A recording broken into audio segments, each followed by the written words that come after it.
But if you are a community organizer where there's been very little risk because the skids are greased for you, or if you're Leon Panetta, who ran a university, then they gave him a CIA job, now he's defense. I'm sorry. Where is the outcry in this country? If a slut actress dies from a drug overdose, like that Amy Winehouse, for 2 weeks we heard nothing about the degenerate slut junkie, like she was some God Almighty. A degenerate slut junkie dies, and all you hear day and night, Amy Winehouse, Amy Winehouse. Here we have 21 or more heroes die on a mission, the best of the best. Not a word out of the media, nothing. They're waiting for the next junkie to spike himself or herself to death. I'm sick of this country. I'm sick of the upside-down country I live in because of Obama. He turned the country upside down. He's burning the world down. Everything this man touches goes to pieces. And you're supposed to sit here and say it's not his fault. When does it become his fault? When does anything become his fault? Tell me when. When? Nothing's his fault. This was an inside job. The Taliban are even boasting that they penetrated the Afghan military, which means they've now backed into the Defense Department. So if it's not an overt double agent inside our Defense Department, how many Muslims from Afghanistan are in the Defense Department as observers, Mr. Panetta, in order to show a new booklet out there? Print a booklet like a college catalog. The Army reflects America's diversity. But it's interesting to me that the list of dead SEALs, their pictures, doesn't seem to reflect America. Isn't that interesting? It doesn't reflect America. Shall I keep repeating it? Go to my website and take a look till your heart starts to scream about the gang that took over this country. They're burning the world to the ground. What's next to go? Someone made $1 billion. Someone made $10 billion rather on the trade, on the $10 billion they made. Who is that? Why did the government hunt down the man who traded against the rating system and made $10 billion and tried them for treason? Put a stop to the speculators, wouldn't it? Instead of taxing the people who make a living. So hunt them down. You can find out who made $10 billion. You can shake someone down that keeps a library book too long. The government, they know who made the $10 billion. How much of that slush is coming back into the Obama campaign? You ever ask yourself that question? And what's going to happen to the dollar? Is it going to be, God forbid, like Weimar Germany, where you need a wheelbarrow full of cash to buy some groceries?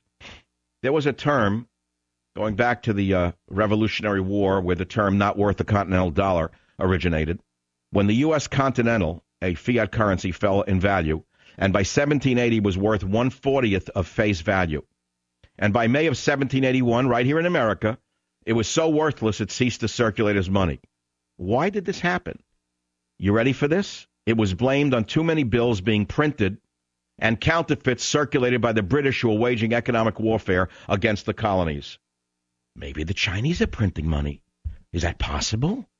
Oh, no. Ask Madeleine Albright. They're our best friend. Why don't you ask Bob Dole? They're our best friend. Ask Sandy Berger. They're our best friend. Who's printing the money? Why is the dollar losing value?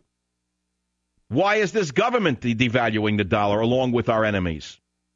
So what happened was the founding fathers were aware of the problems with the fiat currency, and to prevent runaway inflation from occurring again, they included Section 10 of the U.S. Constitution, a statement which said that they could not emit bills of credit and make anything but gold and silver coin to tender in payment of debts. That was in the U.S. Constitution.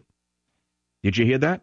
And at the beginning, there was language that allowed the federal government to print money. But do you know that this was later stricken from the final version, Mr. Geithner? That's right. You don't even have the right to print money. Yes, the founding fathers did not give the federal government of the U.S. the explicit constitutional right to print money, Mr. Geithner. Now let's come up to the modern era. What happened? Deficits during the Johnson and Nixon administrations as a result of the communist, socialist, liberal Great Society of Lyndon, Baines, Mao Zedong, Johnson, the Great Society with welfare for all, the deficits of the communist Johnson and his printing of money led to a run on the dollar in the late 60s, when foreign holders of the dollar sought to convert their paper dollars to gold before the U.S. vaults were stripped of gold. What happened? facing a complete loss of the nation's gold supply, Nixon removed the U.S. dollar from the gold standard in 1971, thus defaulting on the U.S. promise that any nation could redeem their dollars for gold. At that moment, the U.S. dollar became a fiat currency. And what's happened since is even more alarming. By 2005, the U.S. money supply had expanded 13-fold. Before that, for the 34 years before that, from 1937 to 1971, the money supply only doubled. But by 2005, it had expanded 13-fold. Now, this could normally lead to hyperinflation. But we haven't seen hyperinflation. Why?